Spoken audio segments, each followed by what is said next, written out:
Hi, everyone. Welcome to another episode of P.A.D. Test Breakdown with amazing world renowned technologist Denise Levy. And today we are featuring Douglas, and he has one of the most incredible stories. And he is one that has become a really great partner in his care, taking his health into his own hands, taking the reins, and walks, changes diets, quit smoking.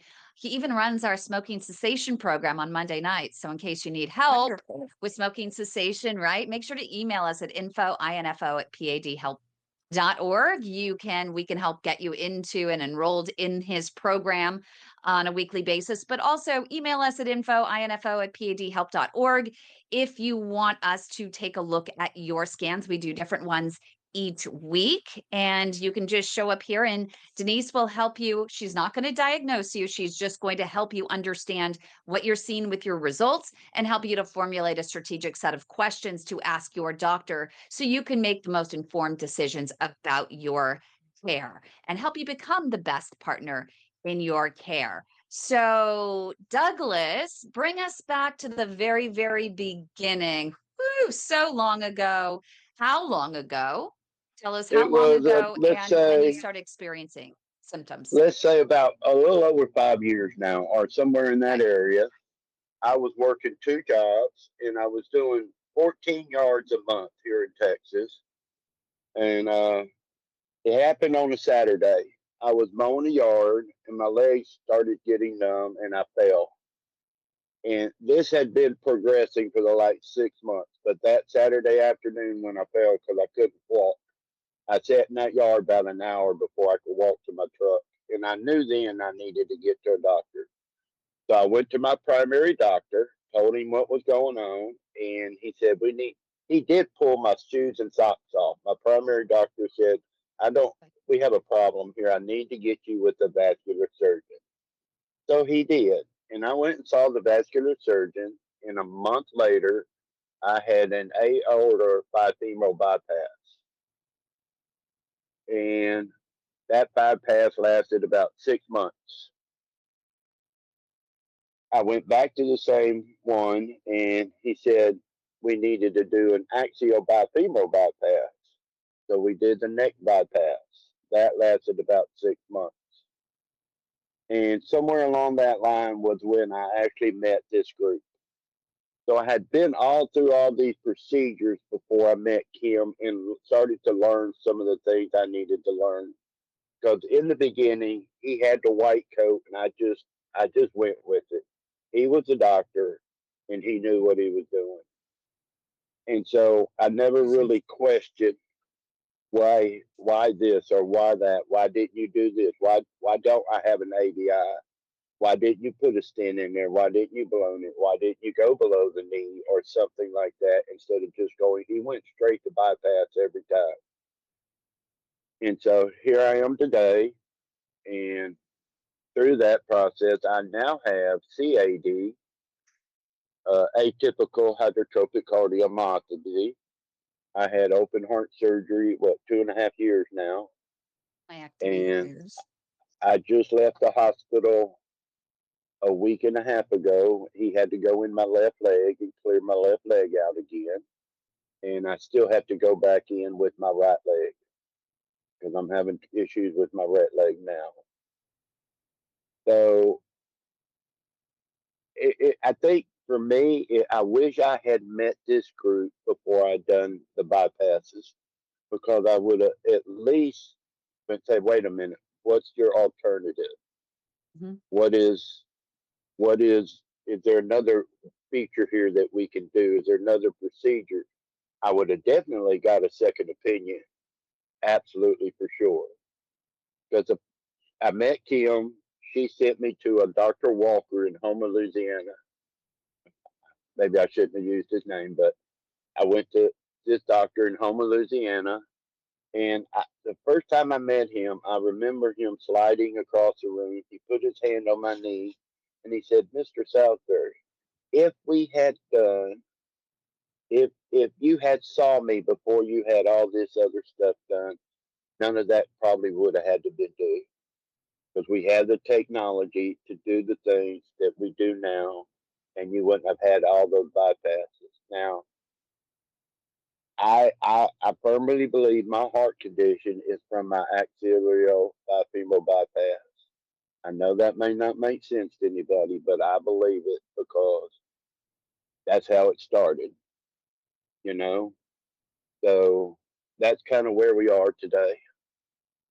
Douglas, at what point were you diagnosed with PAD? At what I point w- did you know?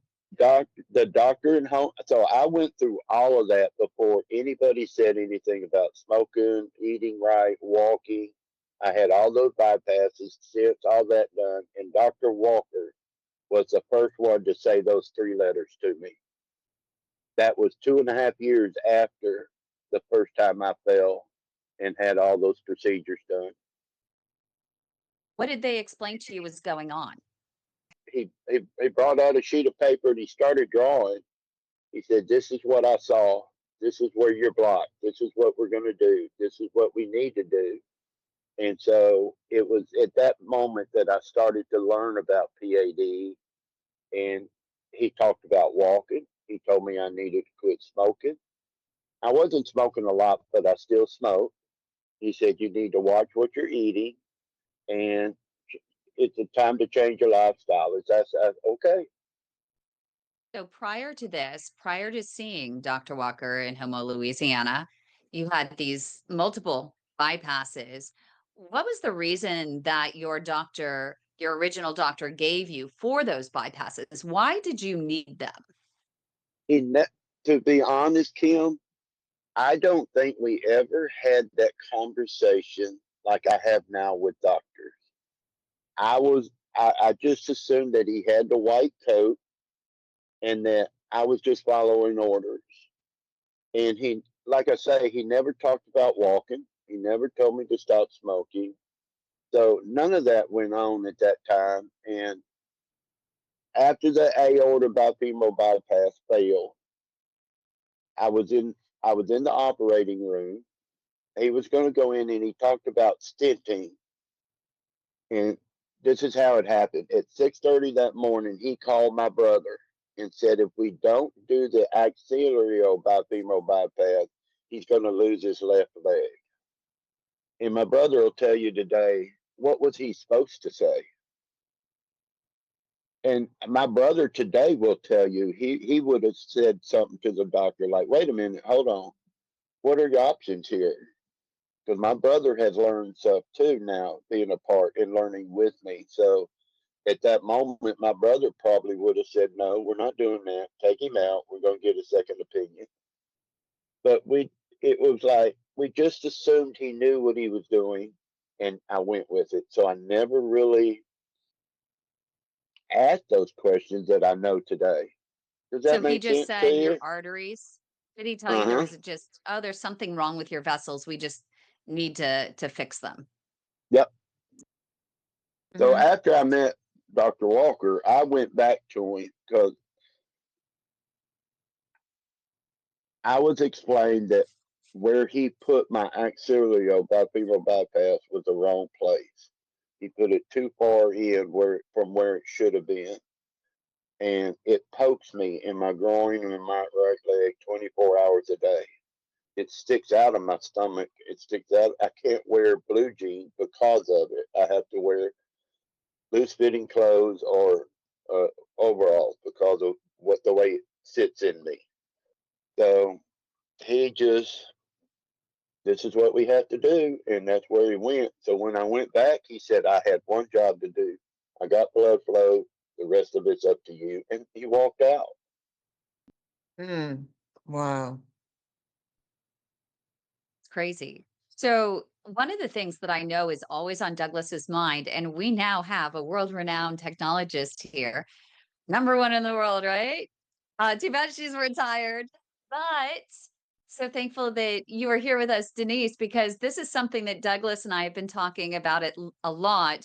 And it's something that Miguel Montero Baker, Dr. Miguel Montero Baker, who works with Jill Somerset. So I've talked about with them, and they kind of agree with me, but no one has done this yet. But So with Douglas, he mentioned that this graft, the edge of the graft that is blocked, the axillary bifemoral bypass graft that goes right there into the groin and reattaches, right? It's totally blocked. But every time it seems to, he says it pokes him. And what's interesting is that every time he sits down and he goes to drive a car, when he gets out of the car, he has to brace himself for a moment to almost reperfuse. And he can't walk right away. And sometimes he feels kind of dizzy, like the blood flow is not getting back to, his heart and his brain, right away, or that it's cut off. He has to get out of the car when he goes on a long car drive. He has to get out of the car like what, every 30 to 40 minutes or something like that. Right. He could turn a 4-hour drive into a 9-hour drive, even more than double, Oh, right? Because he has to get up out of the car and he has So, to so let it, it seems. it Go feels ahead. like there's a 4x4 sitting right there and somebody sitting on it, on your groin. on my groin and my right leg. It's like a Okay. 4x4 right there in that area. And it goes from my chest down the front of my stomach into across the top of my groin into both legs. And it's sitting in such a place where I can't wear blue jeans because it pokes me and it's uncomfortable. So I've So had to change. when did they last look at that with any ultrasound in that area of your groin? I don't know if any. I talked to Dr. Baker about this. I have an option. I can choose to go to him and he will do what he can to get out what he can. But the problem is he doesn't know how many times he'll have to cut me to get it out. And he cannot. He said, I can't tell you that the after effects are going to be worse than what you're experiencing now if something goes wrong. Got it. Yeah, sometimes, when they do these grafts, they will do what we call a thrombectomy. They will open the common femoral artery, take out the plaque, and actually patch it to make it bigger, so you get more flow. Um, I, actually, I had a patient with an AXFEM and absolutely loved it because it's a big vessel, supposed to be taking over for the aorta, and goes right down to the femorals. Um, it is a nice surgery because it does deliver so much blood to it. But you have to have good inflow coming out of your shoulders, coming out of the subclavian arteries, your axillary artery. That has to be good, or else your inflow is so important. But I think I would look at why that area is bothering you so much in your groin, because that's one area they could expand on. And then you So, probably have a femoral. I looked at your scan. I think you have a femoral to femoral as well, correct? and so That's is that the usually what they landing? have Is to you talk do. like the graph? Are you talking about the landing area of that graph? Yeah, see, well, the axillary femoral is occluded. Um, the the axillary, there's a iliac though there, so you are getting some flow to your iliac.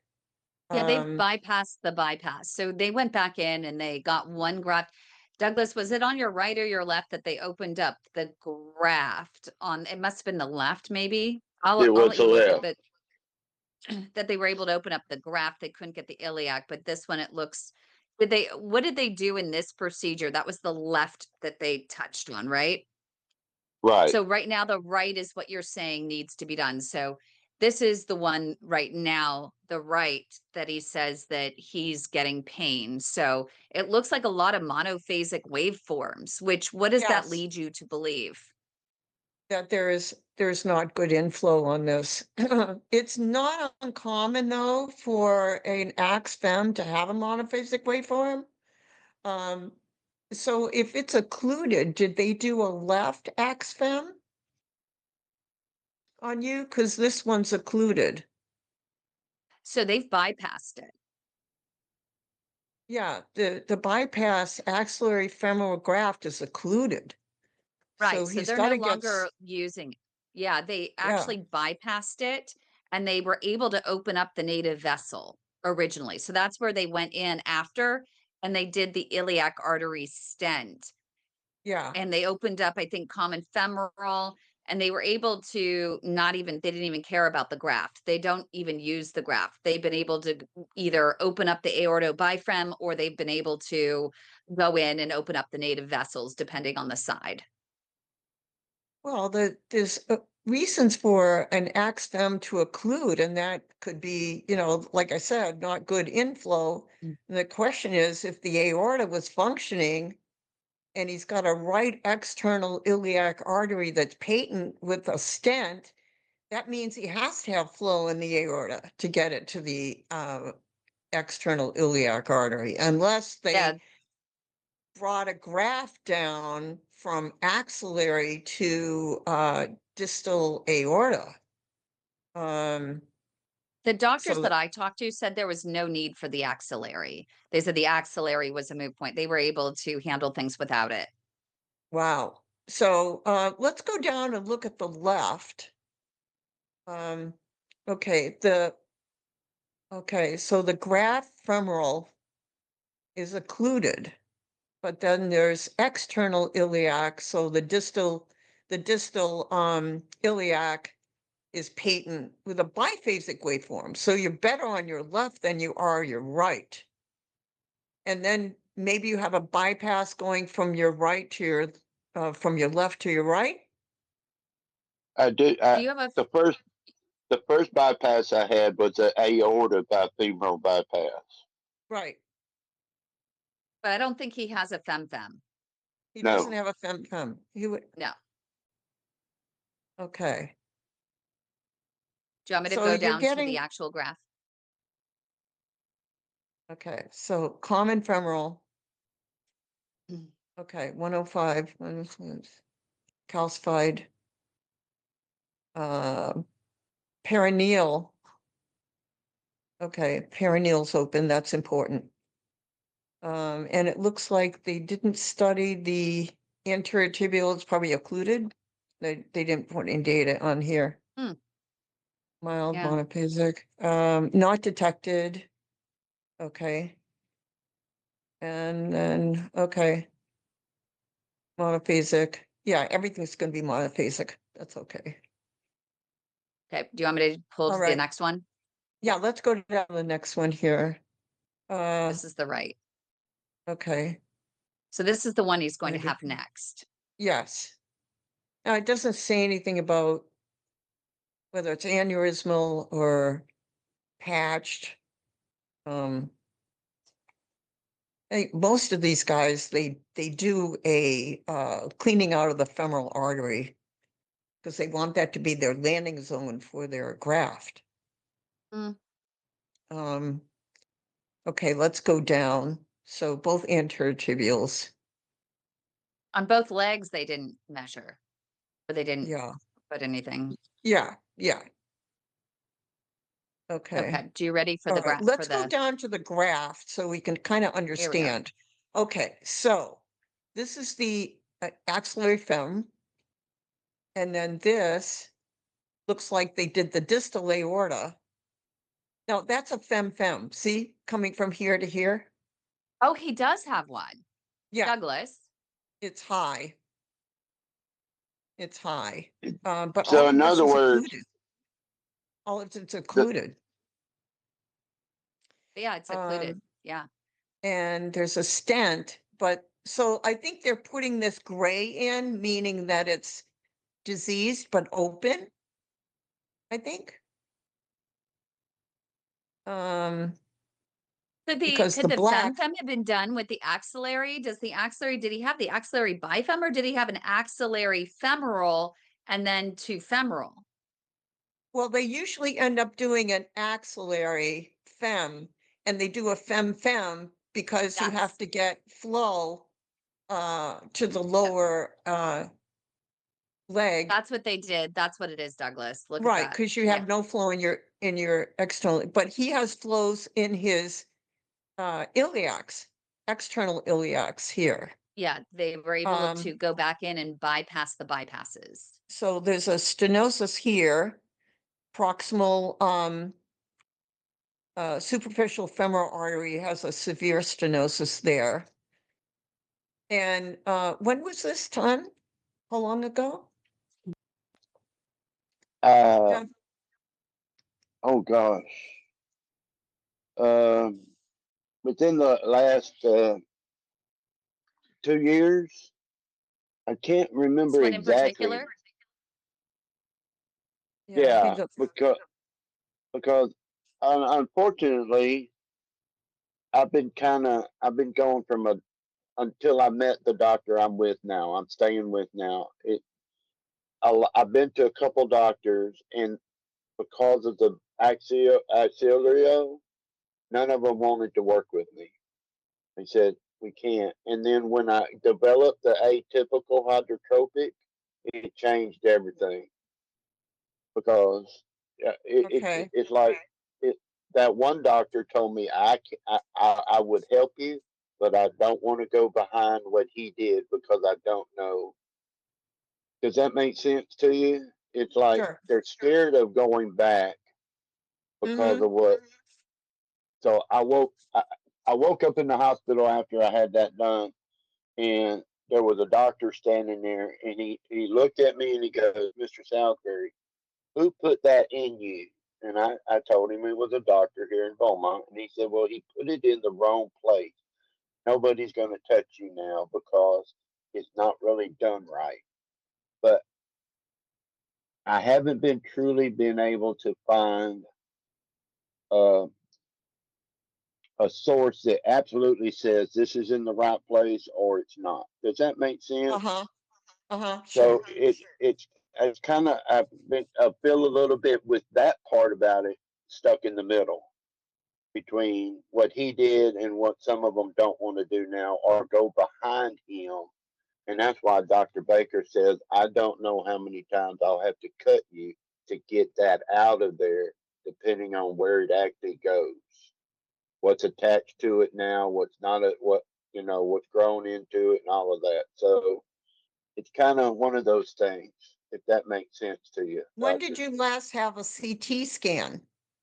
CTA Uh, with contrast. a week and a half ago, Oh, the good. doctor I have now on Monday was going to go in and do my left side. When I got to the hospital, my troponin was almost 1,000. So they canceled the surgery. And the next day they went in and was going to go into my heart and see what was going on. And then he was going to do the left part of my leg at the same time with the heart doctor there. So Yeah, they they were have to go able in to through get, your arm. they went through my left side of my groin. Oh, In that one operation, I had my left arm, my right arm was done, my right groin, and my left groin. So they had to go through three places. right. So, and that's why he said I was able to get through your left side. We got you cleared out. You're good to go, but we have to do the right side now. But he wanted me to rest a little bit because of my heart condition and what that I'm Yeah, experiencing with that before he yeah. tries to do too much at one time. Okay.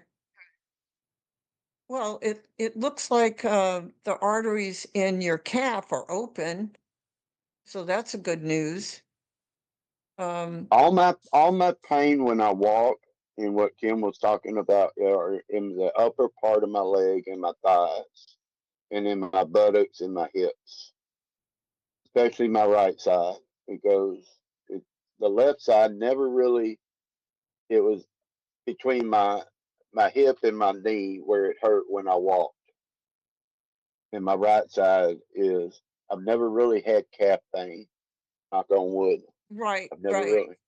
Yeah, yeah, you'll get your buttock pain first. And are they going to fix this vessel here, those severe? Is that what they're talking about? The right leg? They're gonna fix the right leg? He said, I need to do your right leg. Yeah, so we have to schedule that appointment. But I also have a procedure January 9th on my heart. That has already been scheduled. So it's he just mentioned to me we need to make sure we do this in the right order where you can Correct. recover correctly and not try and put too much on you at one time. So I thought the Yeah. January 9th, I thought they had gone in the last procedure. I thought they had checked the pressures, and I thought that was what the January 9th was, to check the pressures in your heart. And when I talk to them, they still want me to come. Okay. It's Good. good that they're on it. So Denise, is there anything? I mean, it's good that he has the below the knee vessels. Those are really, Yes. really critical, and he walks through it because the best place to grow those collateral vessels is really above in that thigh area, right? Yes. So his walking probably has really helped him a lot. Yeah, his profunda will help a lot. He's And the got the I walk profunda stenting every is the here. branch that goes. I walk Can you tell every us the day. branch? Yeah.